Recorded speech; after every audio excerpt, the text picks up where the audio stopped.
And go to KwaZulu-Natal, where the funeral of acclaimed playwright and composer Mbongeni Ngema is underway. Minister Zizi Kodwa of Sport, Arts and Culture speaking. Let's listen in. Unomusa, the former ministers, Ubaba uThamsanqa Jeffrey Radebe, odlale indima enkulu in the life yeleqhawe.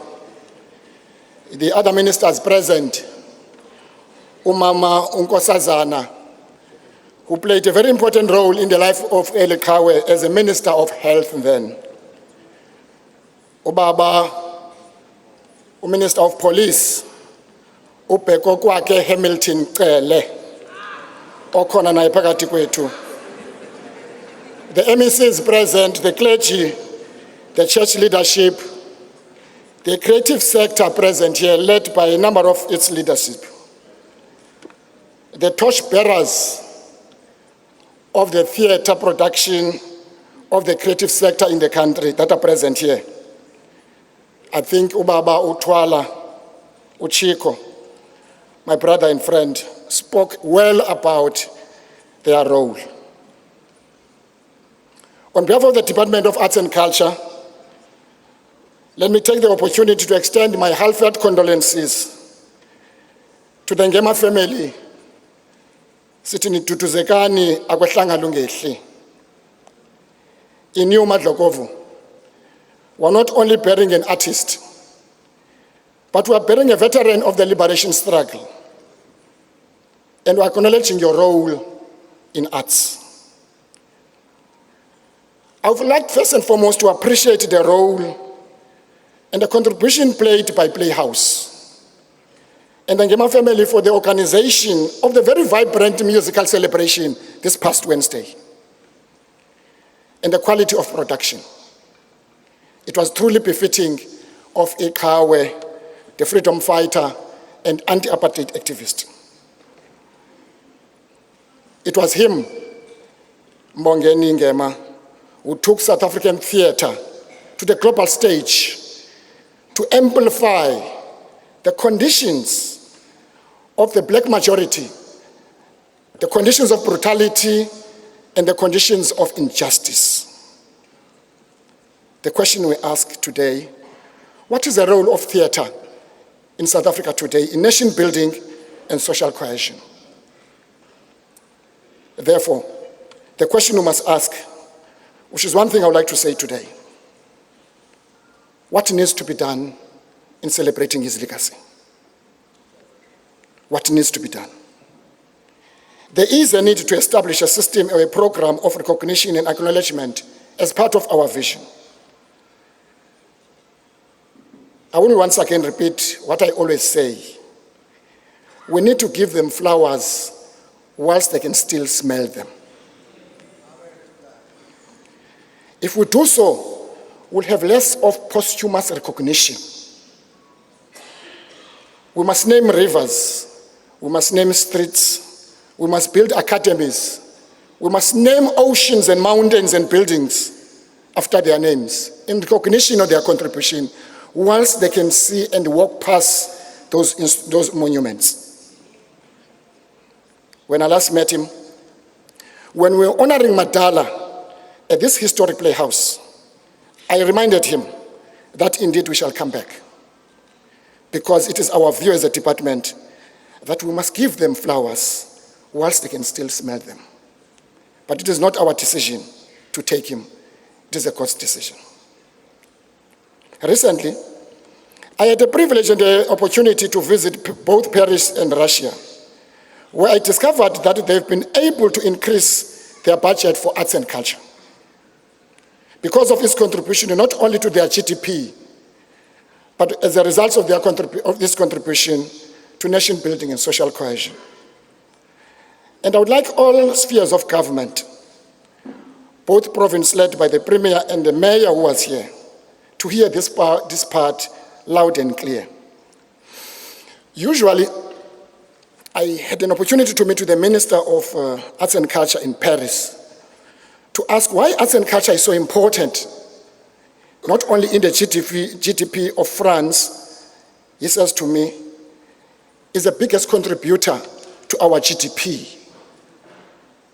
The problem we have currently, which we are quantifying, as South Africa, we have not been able to quantify the economic contribution of the creative sector to the GDP. And as such, our budgeting is much less because we have less appreciation of its contribution. The South African Cultural Observatory finds that South Africa's creative economy contributes significantly to South Africa's GDP in job creation and transformation agenda. Yet, there's always room to do more. South Africa's creative economy contributes over 90 billion rand to South Africa's GDP. In terms of transformation, the South African Cultural Observatory found that around 87% of creative and cultural industry occupations were held by Black South Africans, with women occupying around 43% in jobs in the sector. South Africa's share of the contribution of arts and culture to the GDP is comparable to that of countries in BRICS and countries such as United States and UK. Arts and culture in these countries contributes between 3 to 5% of the GDP. Yet somehow, it seems these countries are able to leverage more on arts and culture and have it play an important role in the economic development of those countries. For an example, arts and culture in the United States contribute about $1 trillion to the country's GDP, with supporting 4.9 million jobs. Arts and culture can create jobs, opportunities for investment, and drive collaboration with other sectors such as tourism, as well as small development. I'm therefore calling upon the industry principals to engage the department to discuss the role of government should play in and establish a fund that will ensure sustainability of the creative sector. If such a fund, for example, was in place during the COVID-19 pandemic, the industry would have been cushioned against the harsh COVID-19 conditions. In my conversations with Dr. John Kane, Sisleta Mbulu, and Tata Kaifas Menya, they tell me when they perform overseas, they are vetted by the Union and Home Affairs, and they pay levies that go to the Union for funding of the industry. As a country and as an industry, we need to think about a future that will enable us to create a strong gatekeeping policy to manage access by international artists that visit our shores to work. If this could be achieved and work, we would have celebrated and kept alive Dr. Ngema's legacy. I've heard the proposals by Chikotwala and others. In the days following his passing, we've been discussing with Playhouse as a department, what best do you honor this global icon? A mere answer is that there cannot be enough recognition to honor people who have made such immense contribution. But one recognition is important. Some of the proposals is to rename Playhouse, is to rename the Opera Theatre, where most of his production were done, is to have a statue of him outside of Playhouse. These are a number of options.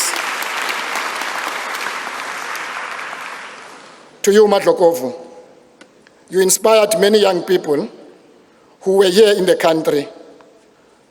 You gave them hope during the dark days that freedom is coming tomorrow. You were a prophet, because tomorrow did not mean the following day. But however, freedom did come.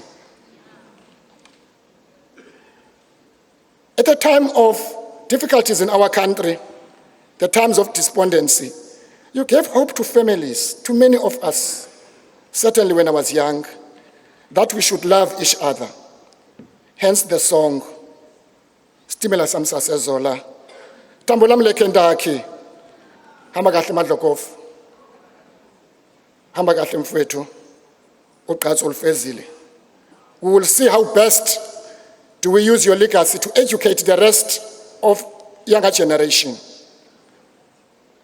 One of the major contributions we must make to honor people like him, people like Peter Makubane, is to overhaul our history, Mama Nkosazana.